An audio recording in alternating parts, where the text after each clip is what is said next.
आज हम class 11th का चैप्टर 7 डबल एंट्री सिस्टम करेंगे, जिसमें आज का हमारा टॉपिक है rules of debit and credit with traditional approach.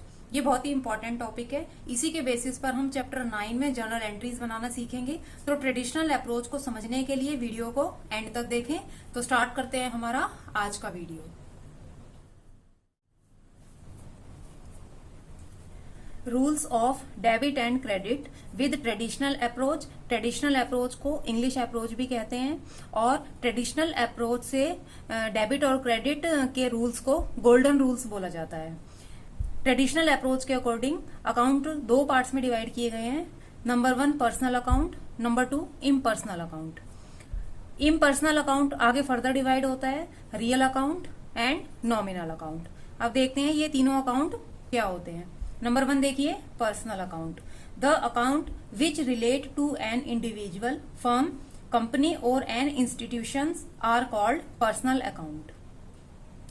जो अकाउंट इंडिविजुअल से रिलेटेड, कंपनी से रिलेटेड या कोई इंस्टीट्यूशन से रिलेटेड होते हैं उन्हें पर्सनल अकाउंट कहते हैं। ठीक है। पर्सनल अकाउंट में debtors, creditors, capital account, drawing account and bank account को इंक्लूड किया जाता है। अब कैपिटल अकाउंट जो होता है वो प्रोपराइटर का होता है, इसलिए प्रोपराइटर जो होता है वो ह्यूमन बीइंग है, इसलिए कैपिटल अकाउंट को भी पर्सनल अकाउंट के अंडर माना जाता है। और ड्राइंग्स जो है वो भी प्रोपराइटर की होती है और प्रोपराइटर ह्यूमन बीइंग है। तो ह्यूमन बीइंग का कोई भी अकाउंट जैसे राम, श्याम, ये अकाउंट भी पर्सनल अकाउंट के अंदर इंक्लूड किए जाते हैं। पर्सनल अकाउंट के अकॉर्डिंग डेबिट और क्रेडिट का रूल है debit the receiver and credit the giver. इस एक रूल को हम आगे एग्जाम्पल के साथ समझेंगे कि किस तरह से डेबिट द रिसीवर और क्रेडिट द गिवर का रूल अप्लाई होता है ट्रांजैक्शन के ऊपर। नेक्स्ट देखिए real account. Account which relate to tangible और intangible asset of the firm excluding debtor are called real account. जो भी अकाउंट फर्म की एसेट से रिलेटेड होते हैं, चाहे वो टेंजिबल एसेट हो या इनटेंजिबल एसेट हो। टेंजिबल एसेट मीन्स जिनको टच किया जा सकता है, ठीक है, और इनटेंजिबल एसेट मतलब जिनको टच फील नहीं किया जा सकता, सिर्फ फील किया जा सकता है। टेंजिबल एसेट में लाइक बिल्डिंग, फर्नीचर, और इनटेंजिबल एसेट में गुडविल और पेटेंट वगैरह इंक्लूड किए जाते हैं। इसमें डेटर को, एसेट को एक्सक्लूड किया गया है क्योंकि डेटर जो है वो पर्सनल अकाउंट के कैटेगरी में आता है, क्योंकि डेटर ह्यूमन बीइंग होते हैं। ठीक है, तो इसलिए इसमें डेटर को एक्सक्लूड किया गया है। बाकी जितने भी टेंजिबल और इनटेंजिबल एसेट्स होते हैं वो रियल अकाउंट की कैटेगरी में आते हैं। इसके एग्जांपल है cash account, furniture account, machinery account, building account and goodwill account. और रियल अकाउंट के अकॉर्डिंग डेबिट और क्रेडिट का रूल होता है debit what comes in, credit what goes out. इसे भी हम आगे अभी एग्जाम्पल से समझेंगे। थर्ड है हमारा नॉमिनल अकाउंट। नॉमिनल अकाउंट देखिए accounts which relate to expenses, losses, gains, revenue etcetera are termed as nominal account. जो अकाउंट किसी एक्सपेंस से, लॉस से, गेन से या रेवेन्यू से रिलेटेड होते हैं वो नॉमिनल अकाउंट की कैटेगरी में इंक्लूड किए जाते हैं। नॉमिनल अकाउंट की कैटेगरी में इंक्लूड किए जाने वाले एग्जाम्पल है salary paid, rent paid, commission received, interest received. Salary जब पे की जाएगी तो एक्सपेंस की कैटेगरी में आएगी और सैलरी जहां रिसीव की जाएगी वहां इनकम की कैटेगरी में आएगी। इसी तरह से रेंट पेड और कमीशन पेड और रिसीव्ड है। तो जब कभी भी कोई चीज पे की जाएगी वो एक्सपेंस है और कोई चीज रिसीव की जाएगी देन वो इनकम हो जाएगी। नॉमिनल अकाउंट के अकॉर्डिंग डेबिट और क्रेडिट का रूल है debit all expenses and losses and credit all income and gains. इस रूल को भी हम आगे एग्जाम्पल से समझेंगे। आगे देखिए पर्सनल अकाउंट को भी फर्दर 3 पार्ट्स में डिवाइड किया गया है। Natural personal account, artificial personal account and number 3 representative personal account. अब इन तीनों को एक एक करके समझेंगे। Natural personal account. Account of natural person means the account of human being. Human being का जो भी अकाउंट होगा वो नेचुरल पर्सनल अकाउंट के कैटेगरी में आएगा। नेचुरल पर्सनल अकाउंट के एग्जांपल देखिए Mohan account, Sohan account, proprietor capital account, proprietor drawings account, debtors account and creditors account. ये सारे ह्यूमन बीइंग है जो नेचुरल पर्सनल अकाउंट की कैटेगरी में इंक्लूड है। उसके बाद सेकंड देखिए artificial personal account. Artificial personal account क्या है, सिंपल भाषा में देखा जाए तो ये नेचुरल पर्सन नहीं है, ह्यूमन बीइंग नहीं है, लेकिन ये ह्यूमन बीइंग की तरह काम करते हैं। ये आर्टिफिशियली ह्यूमन बीइंग की तरह काम करते हैं। तो देखिए इसमें क्या इंक्लूड है, these accounts do not have physical existence as human being की तरह इन अकाउंट का फिजिकल एग्जिस्टेंस नहीं होता, but they work as personal account, लेकिन ये काम पर्सनल अकाउंट के जैसे ही करते हैं। तो देखिए जैसे एनी फर्म अकाउंट, कोई भी फर्म का अकाउंट होगा, any limited company account, any institution account and any bank account. तो ये सारे के सारे जो इंस्टीट्यूशन हैं ये नेचुरल पर्सन नहीं है, बट ये आर्टिफिशियल पर्सन की तरह नेचुरल पर्सन के जैसे ही काम करते हैं, इसलिए इन्हें आर्टिफिशियल पर्सनल अकाउंट की कैटेगरी में इंक्लूड किया जाता है। नंबर थर्ड देखिए रिप्रेजेंटेटिव पर्सनल अकाउंट। देखिए रिप्रेजेंटेटिव पर्सनल अकाउंट क्या होता है, ये खुद में कोई अकाउंट नहीं होता है, ये किसी अकाउंट को प्रेजेंट करता है। जैसे रिप्रेजेंटेटिव अकाउंट जो है वो अपने आप में कोई अकाउंट नहीं है। ये रिप्रेजेंटेटिव पर्सनल अकाउंट पहले नॉमिनल अकाउंट होते हैं और नॉमिनल अकाउंट ही बाद में कन्वर्ट होके रिप्रेजेंटेटिव पर्सनल अकाउंट बन जाता है। देखिए अभी हमने पढ़ा था नॉमिनल अकाउंट में सारे एक्सपेंसेस, लॉसेस, इनकम और गेन इंक्लूड किए जाते हैं, ठीक है। तो जो भी एक्सपेंसेस है, इनकम है, गेन है, लॉस है, अगर इसमें कोई भी प्रीफिक्स या सफिक्स ऐड कर दिया जाए तो फिर वो नॉमिनल से चेंज होके रिप्रेजेंटेटिव पर्सनल अकाउंट बन जाता है, ठीक है। देखिए क्या है ये, when an account represent a particular person और group of person it is termed as representative personal account. तो रिप्रेजेंटेटिव क्या है, वो किसी पर्टिकुलर पर्सन या ग्रुप को रिप्रेजेंट कर रहा है, वही रिप्रेजेंटेटिव अकाउंट है। और रिप्रेजेंटेटिव पर्सनल अकाउंट पहले नॉमिनल अकाउंट होता है और बाद में वो रिप्रेजेंटेटिव पर्सनल अकाउंट में कन्वर्ट हो जाता है। अभी देखिए हम एग्जांपल से समझेंगे किस तरह से। मैंने अभी आपको बताया व्हेन ए प्रीफिक्स और suffix is added to a nominal account. अगर नॉमिनल अकाउंट में जो हमने एग्जाम्पल देखे थे उसमें हम प्रीफिक्स या सफिक्स एड कर देंगे तो वो नॉमिनल से हटके रिप्रेजेंटेटिव पर्सनल अकाउंट की कैटेगरी में इंक्लूड हो जाएगा। It becomes a personal account, ठीक है। देखिए जैसे हमारा नॉमिनल अकाउंट में सैलरी था, तो सैलरी में अगर मैं आउटस्टैंडिंग प्लस कर दूं तो ये रिप्रेजेंटेटिव पर्सनल अकाउंट बन जाएगा। और इसी तरह से इंश्योरेंस है, इंश्योरेंस हमारा नॉमिनल नेचर का एक्सपेंस है, लेकिन अगर मैंने इसमें प्रीफिक्स मींस प्रीपेड ऐड कर दिया तो प्रीपेड इंश्योरेंस ऐड करते ही ये रिप्रेजेंटेटिव पर्सनल अकाउंट बन गया, ठीक है। प्रीपेड इंश्योरेंस की अपनी कोई इंपॉर्टेंस नहीं है जब तक इंश्योरेंस नहीं है, तो ये इंश्योरेंस को रिप्रेजेंट कर रहा है, ठीक है। फिर है एक्रूड इनकम और इंटरेस्ट एक्रूड। तो इस तरह से नॉमिनल अकाउंट के जितने भी एग्जांपल हैं उसमें प्रीफिक्स या सफिक्स ऐड हो जाता है तो वो रिप्रेजेंटेटिव पर्सनल अकाउंट में कन्वर्ट हो जाता है, ठीक है। आई होप आपको पर्सनल अकाउंट, रियल अकाउंट और नॉमिनल अकाउंट तीनों के रूल अच्छी तरह से समझ आ गए होंगे। अगर रूल अच्छे से समझ आ गए हैं तो वीडियो को अभी लाइक करें और चैनल को सब्सक्राइब करें। अब हम एक एग्जांपल करते हैं जिसमें हमें वेरियस अकाउंट्स को पर्सनल, रियल और नॉमिनल कैटेगरी के हिसाब से अलग अलग ग्रुप में डिवाइड करना है, ठीक है। तो देखिए सबसे पहले कैपिटल अकाउंट है और कैपिटल हमारा प्रोप्राइटर वाला अकाउंट होता है, इसलिए इसको पर्सनल अकाउंट की कैटेगरी में आएगा, तो इसका नेचर है पर्सनल अकाउंट, ठीक है। ड्रॉइंग्स भी प्रोप्राइटर का ही है तो ये भी पर्सनल अकाउंट ही है, ठीक है। उसके बाद कैश पेड, ये हमारा रियल अकाउंट है। कैश रिसीव्ड भी रियल अकाउंट की कैटेगरी है। उसके बाद कमीशन पेड एक्सपेंस है, तो एक्सपेंस हमारे नॉमिनल नेचर के हैं, nominal account. Commission received income है तो ये भी नॉमिनल के अंडर ही आएगा। परचेज भी एक्सपेंस है, ये भी नॉमिनल में आएगा। सेल्स रेवेन्यू होता है, रेवेन्यू भी नॉमिनल अकाउंट के अंदर आएगा। फर्नीचर का फिजिकल एग्जिस्टेंस होता है, ये टेंजिबल एसेट है, इट मीन्स ये रियल अकाउंट में आएगा। कैश अकाउंट भी रियल अकाउंट में आएगा। बैंक अकाउंट जो है वो पर्सनल अकाउंट में आएगा क्योंकि ये आर्टिफिशियल पर्सनल है। बैंक ओवरड्राफ्ट भी वही काम करता है, पर्सनल अकाउंट के अंडर आएगा।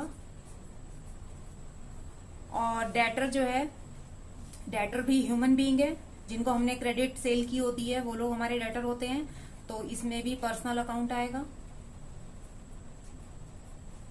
आगे देखिए क्रेडिटर, क्रेडिटर भी ह्यूमन बीइंग होते हैं, ये भी पर्सनल अकाउंट है। उसके बाद ट्रेवलिंग एक्सपेंस, देखिए ये एक्सपेंस है, ये नॉमिनल अकाउंट की कैटेगरी में आएगा। गुडविल हमारा इनटेंजिबल एसेट है और टेंजिबल और इनटेंजिबल एसेट रियल अकाउंट की कैटेगरी में है। पेटेंट भी इनटेंजिबल एसेट है और इनटेंजिबल भी रियल अकाउंट में है। उसके बाद सैलरी जो है वो एक्सपेंस है, इसलिए नॉमिनल अकाउंट की कैटेगरी में आएगा। अब सैलरी आउटस्टैंडिंग है, इट मीन्स इसमें सफिक्स ऐड हो गया।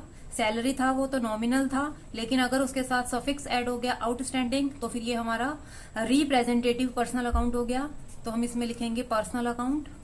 हमें पर्सनल अकाउंट के अंडर जो हमने डिवाइड किया था 3 पार्ट्स में, वो मेंशन करने की जरूरत नहीं है। ओनली हमें 3 ही चीज मेंशन करनी है, पर्सनल, रियल और नॉमिनल। पर्सनल में तो 3 कैटेगरी है, नेचुरल पर्सनल, आर्टिफिशियल पर्सनल और रिप्रेजेंटेटिव पर्सनल। तीनों को अलग अलग डिफाइन करने की नीड नहीं है, सिर्फ आप पर्सनल अकाउंट लिख सकते हैं, चाहे वो ह्यूमन बींग हो जो नेचुरल बॉर्न हुए हैं या जो नेचुरली बॉर्न नहीं है लेकिन एज ह्यूमन बींग काम करते हैं, जो आर्टिफिशियल पर्सनल है। और रिप्रेजेंटेटिव पर्सनल अकाउंट वो है जो पहले नॉमिनल होते हैं, फिर उसमें प्रीफिक्स या सफिक्स ऐड किया जाता है, तब वो रिप्रेजेंटेटिव पर्सनल अकाउंट बन जाते हैं। ठीक है। इंश्योरेंस देखिए, इंश्योरेंस हमारा नॉमिनल अकाउंट है, खर्चा है।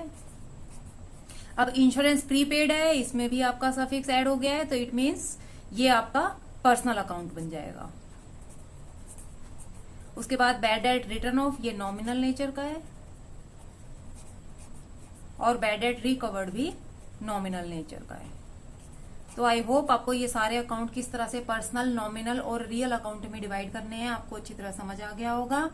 अब हम डेबिट और क्रेडिट करने के रूल को एग्जांपल्स के साथ समझेंगे। अब हम ट्रांजैक्शन के ऊपर डेबिट और क्रेडिट के रूल किस तरह से अप्लाई होंगे, पर्सनल, रियल और नॉमिनल के, उनको समझते हैं। पर्सनल अकाउंट का रूल हमने अभी समझा था, debit the receiver and credit the giver. ठीक है, ये हमारा पर्सनल अकाउंट का रूल था। और रियल अकाउंट का रूल है debit what comes in and credit what goes out. ये तीनों रूल जो हैं ये आपको याद रखने हैं सबसे पहले। और नॉमिनल अकाउंट का रूल है debit all expenses and credit all income. ठीक है, debit all expenses and losses and credit all income and gains. ठीक है, ये 3 हमारे रूल हैं। अब हम ट्रांजैक्शन देखते हैं और उन ट्रांजैक्शन में ये रूल किस तरह से अप्लाई होंगे और उन रूल से हमारी जर्नल एंट्री बनेगी, वो हम समझते हैं। सबसे पहला अकाउंट देखिए, पेड ₹20,000 टू हरी। अब इस ट्रांजैक्शन में हरी को 20,000 रुपीज पे किए जा रहे हैं, तो इट मीन्स हरी जो है वो रिसीवर है। ठीक है, और हमारा रूल क्या कहता है, डेबिट द रिसीवर। तो हमें अपनी जर्नल एंट्री में हरी को डेबिट करना है, हरी डेबिट 20,000। तो यहाँ पे हमारा रूल लगा डेबिट द रिसीवर। उसके बाद अब इसे 20,000 की पेमेंट कर रहे हैं, इट मीन्स हमारे पास से पैसा जा रहा है टू कैश अकाउंट 20,000 का। तो यहाँ पर रूल लगा क्रेडिट व्हाट गोज आउट। ठीक है, हरी को हमने क्यों डेबिट किया, डेबिट में हमारा क्या रूल लगा है, डेबिट द रिसीवर। जो रिसीवर है, जो पैसे रिसीव कर रहा है, उसे हमें डेबिट करना है। उसके बाद जो टू कैश है, वो कैश हमारे पास से जा रहा है क्योंकि हम पेमेंट कर रहे हैं। और हमारा रियल अकाउंट का रूल क्या कहता है, क्रेडिट व्हाट गोज आउट। जो चीज जाएगी उसको हमें क्रेडिट करना है, तो इसलिए क्रेडिट वाली में हमारा रूल लगा क्रेडिट व्हाट गोज आउट। ठीक है, तो इस तरह से हमारी जर्नल एंट्री प्रिपेयर होती है, Hari account debit to cash account. ठीक, नेक्स्ट देखिए, रिसीव्ड 10,000 फ्रॉम मोहन। ठीक है, अब मोहन से 10,000 रुपीज रिसीव हो रहे हैं, तो यहाँ पर मोहन जो है वो गिवर है और हमारा रूल क्या कहता है, क्रेडिट द गिवर। तो हमने मोहन को क्रेडिट करना है टू मोहन। ठीक है, 10,000 रुपीज से। अब यहाँ पर डेबिट क्या करना है, रिसीव्ड 10,000, आप कैश को रिसीव कर रहे हैं। ठीक है, अब कैश रिसीव कर रहे हैं, इट मीन्स कैश आपके पास आ रहा है। और हमारा रियल अकाउंट का रूल कहता है डेबिट व्हाट कम्स इन, जो चीज आएगी उसे हमें डेबिट करना है। तो इस ट्रांजेक्शन में हमारे पास कैश अकाउंट आ रहा है, तो कैश अकाउंट डेबिट 10,000। ठीक है, तो कैश अकाउंट को डेबिट करने में हमने क्या रूल लगाया है, डेबिट व्हाट कम्स इन।